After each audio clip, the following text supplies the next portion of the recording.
ఇప్పుడు ఒక super exclusive news చూస్తున్నాం. AP deputy CM Pawan Kalyan కు కీలక బాధ్యతలు అప్పగించాలని కేంద్రం భావిస్తోంది. పవన్ ఇమేజ్తో దక్షిణాది రాష్ట్రాల్లో పాగా వేసేందుకు ఎన్డీఏ ప్లాన్ చేస్తోంది. సౌత్లోని 5 రాష్ట్రాలకు గాను ఏపీలో మాత్రమే ఎన్డీఏ అధికారంలో ఉంది.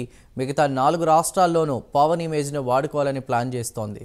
మరో ఏడాదిన్నరలో తమిళనాడులో ఎన్నికలు జరగనున్నాయి. దానికి తోడు తమిళనాటను నిలదొక్కునేందుకు దశాబ్దాలుగా బీజేపీ ప్రయత్నిస్తున్నా తమిళ ఓటర్లు ఆదరించడం లేదు.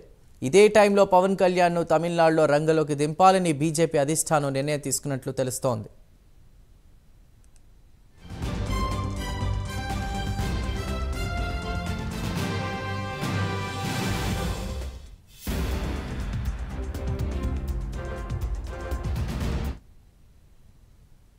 ఇటీవల డీఎంకే నేత ఉదయనిధి స్టాలిన్ పవన్ కళ్యాణ్ టార్గెట్ చేశారు. దాంతో పవన్ కళ్యాణ్ నుంచి తమకు ముప్పుందని ఉదయనిధి స్టాలిన్ గుర్తించారు. అందుకే తమిళనాడులో ఎన్డీఏను ఉదయనిధి స్టాలిన్ టార్గెట్ చేసినట్టు తెలుస్తోంది. మరోవైపు కర్ణాటక, తెలంగాణ పైన బీజేపీ ఫోకస్ పెట్టింది.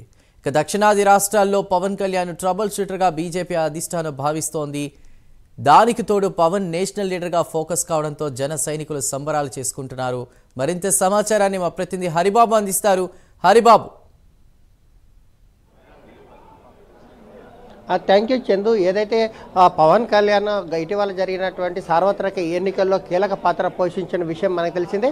కేంద్ర రాష్ట్ర అంటే ఎన్డీఏ కూటమిలో తెలుగుదేశం పార్టీని చేర్పించడంలో ఆయన కీలకంగా వ్యవహరించి, అలాగే ఏపీలో ఏదైతే కూటమి ప్రభుత్వం అత్యధిక మెజార్టీతో 164 సీట్ల ఎమ్మెల్యేలతో పాటు 24 మందికి సంబంధించి మొత్తం ఎంపీలను కూడా గెలిపించుకున్న పరిస్థితి కనిపిస్తుంది. దీంట్లో కేంద్రం కూడా కేంద్రానికి కూడా ఎంపీలు కీలకం అయిన పరిస్థితులలో మోడీ కూడా ప్రధానంగా ప్రధానమంత్రి మోడీ కూడా పవన్ కాదు తుఫాన్ అని చెప్పట్టు కితాబు ఇచ్చి ఆయన్ని ప్రశంసించిన పరిస్థితుల్లో తాజాగా మహారాష్ట్రలో జరిగిన ఎన్నికల్లో కూడా పవన్ కళ్యాణ్ వెళ్ళి అక్కడ ప్రచారం చేసిన నేపథ్యంలో పవన్ ప్రచారం చేసిన ప్రతి నియోజకవర్గంలో బీజేపీ గెలుపొందిన పరిస్థితి కనిపిస్తుంది. దీంతో పార్టీ వర్గాలలో కూడా పవన్ పట్ల ఒక అచంచలమైన విశ్వాసం పెరిగింది. దాంతోపాటు జాతీయ స్థాయిలో కూడా పవన్ కళ్యాణ్కి ఒక ప్రత్యేక గుర్తింపు వచ్చిందని చెప్పాలి. మనతో పాటు దాని జనసేన నాయకులు ఉన్నారు, వాళ్ళ అభిప్రాయం తెలుసుకుందాం. ప్రధానంగా పవన్ కళ్యాణ్ ఏదైతే ఏపీలో 20 సీట్లు సాధించడంతో పాటు మహారాష్ట్రలో ప్రచారం చేస్తే అన్ని స్థానాలు గెలిపించారు. ఇప్పుడు దక్షిణాది రాష్ట్రాలలో ప్రచారం చేస్తే ఎలాంటి పరిస్థితి ఉంటుంది?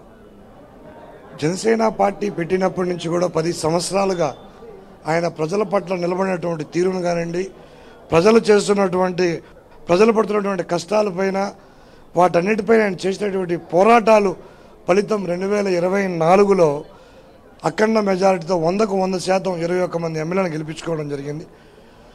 మేము ఒక ఆంధ్రప్రదేశ్లోనే పవన్ కళ్యాణ్ గారిని ప్రజాదరణ ఉంది, ప్రజలు చూశారని మేము పొరపడ్డాం. కానీ ఈరోజు యావత్ భారతదేశం మొత్తం పవన్ కళ్యాణ్ గారి వైపు చూస్తుంది. దానికి నిదర్శనం మొన్న మహారాష్ట్రలో జరిగిన అసెంబ్లీ ఎన్నికల్లో పవన్ కళ్యాణ్ గారు ప్రచారం చేసిన 11 నియోజకవర్గాల్లో అఖండ మెజార్టీతో గెలిచినారు. అదేవిధంగా ఈరోజు భారతదేశంలో ఎక్కడ ఎలక్షన్ జరిగినా కూడా పవన్ కళ్యాణ్ గారు అడుగుపెట్టి ప్రచారం చేస్తే ఖచ్చితంగా అక్కడ విజయకేతనం ఎగరవేస్తామని చెప్పి కూడా ధీమాగా ఉన్నాం మేము. అంటే త్వరలో తమిళనాడులో ఎన్నికలు రాబోతున్నాయి. తమిళనాడు ఎన్నికల్లో పవన్ పాత్ర ఎలా ఉండబోతుంది? తమిళనాడే కదండి, యావత్ భారతదేశంలో ఎక్కడికైనా ఈరోజు పవన్ కళ్యాణ్ గారు ప్రచారం చేస్తే ఎక్కడ లేని గెలుపు ఉంటుందని చెప్పేసి ఆ కూటమి ఎన్డీఏ కూటమి బీజేపీ పార్టీ కానీ అలాగే పలు రాష్ట్రాల్లో ఉండే నాయకులందరూ కూడా చెప్పడం జరుగుతుంది. అలాగే తమిళనాడులో ఇంకా మనకు తెలుగువారు కూడా ఎక్కువ ఉన్నారు. అలాంటి దక్షిణాది రాష్ట్రాల్లో కూడా ఇప్పుడు కర్ణాటక కానీ తమిళనాడు కానీ ఎక్కడికైనా కూడా పవన్ కళ్యాణ్ గారు ప్రచారానికి వస్తే మాకు విజయం తథ్యం అని చెప్పేసి అక్కడుండే నాయకులు అధిష్టానం కూడా అదే నిర్ణయం తీసుకుంటుంది. మా నాయకుడు వార్డు నెంబర్ కూడా గెలవలేని మీరు, ఎమ్మెల్యే కూడా గెలవలేని మీరు అనుకున్న ఎన్నో మంది ప్రచారాలు చేసి మా నాయకుడిని చాలా చీప్గా మాట్లాడినారు. ఈరోజు మా నాయకుడు స్థాయి ఏందో ప్రపంచ దేశాల్లో ఉండే నాయకులే కాకుండా ఇప్పుడు మీరు ఇంట్లో దాముకునే రోజులు వచ్చేసినాయి. అది మా నాయకుడు సత్తా అని చెప్పేసి మేము మీ విధంగా అంటే ప్రధానంగా పవన్ కళ్యాణ్ సనాతన ధర్మం అంటూ దాన్ని ప్రధానంగా తీసుకున్నారు. ఈ అంశంలోనే ఉదయనిధి స్టాలిన్కి అలాగే పవన్ కళ్యాణ్ మధ్య కొంత విభేదాలు. అంటే తమిళనాడులో పవన్ ప్రచారం చేస్తే తమిళలో స్వాగతించి బీజేపీని కానీ కూటమి ప్రభుత్వాన్ని ఆదరించే అవకాశాలు ఉంటాయా? పవన్ కళ్యాణ్ గారు ప్రజానాయకుడు సార్. అంటే సినిమాల ప్రభావం వల్ల వచ్చిన నాయకుడు కాదు, ప్రజానాయకుడు. సో పవన్ కళ్యాణ్ గారికి రాష్ట్రం కాదు దేశం మొత్తం మీద నీరాజనాలు ఉంటాయి. ఎందుకంటే ప్రజానాయకుడిగా ఆయన ఇచ్చిన మననాలు పొందుతూ ప్రజల దగ్గర తీర్పు పొంది ఈ రోజు ఏదైతే వైసీపీ అరాచకాలను ఎండగట్టిన విధానంలో పవన్ కళ్యాణ్ గారికి ఎవరు సాటిరారు, జనసేన పార్టీకి ఎవరు తిరుగులేదు నిజంగా చెప్పాలంటే.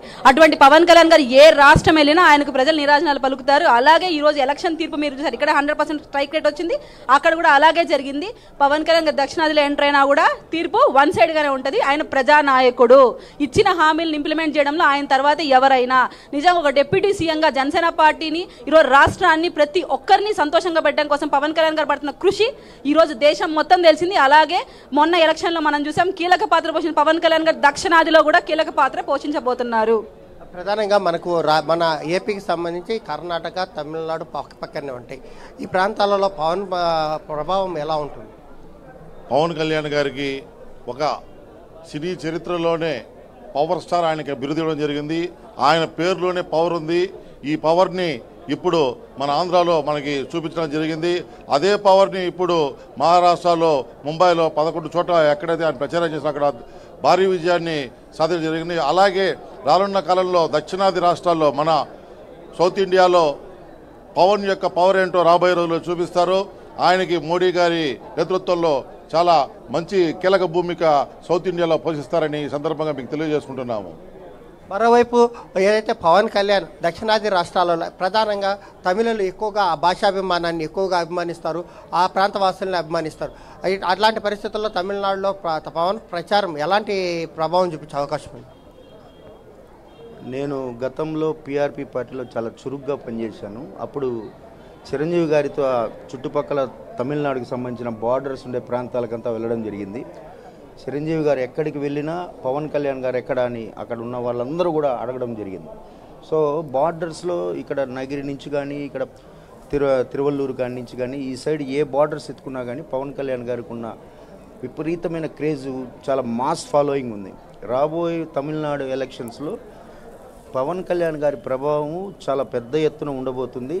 అలాగే సనాతన ధర్మం గురించి మాట్లాడుతూ ఉన్నారు కాబట్టి అన్నామలై కూడా బీజేపీకి సంబంధించి చాలా ప్రజల్లో కూడా మంచి పట్టుంది. కాబట్టి వీళ్ళిద్దరూ కలిసి అక్కడ ప్రచారం చేస్తే తమిళనాడులో పవన్ కళ్యాణ్ గారి జోష్ని ఎవరు అడ్డుకునే పరిస్థితి అయితే లేదు.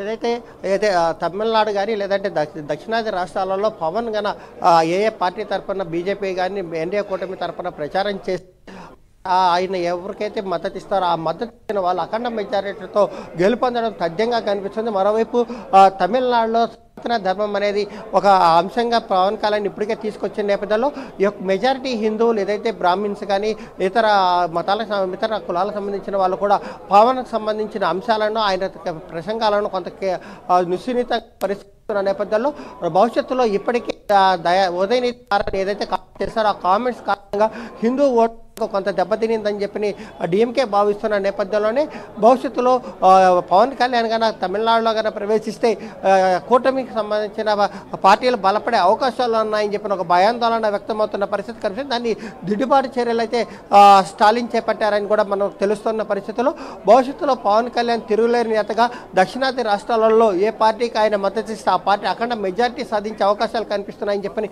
జనసేన నాయకులు సంబరాలు చేసుకుంటున్న పరిస్థితి కనిపిస్తోంది. Right Haribabu, thank you.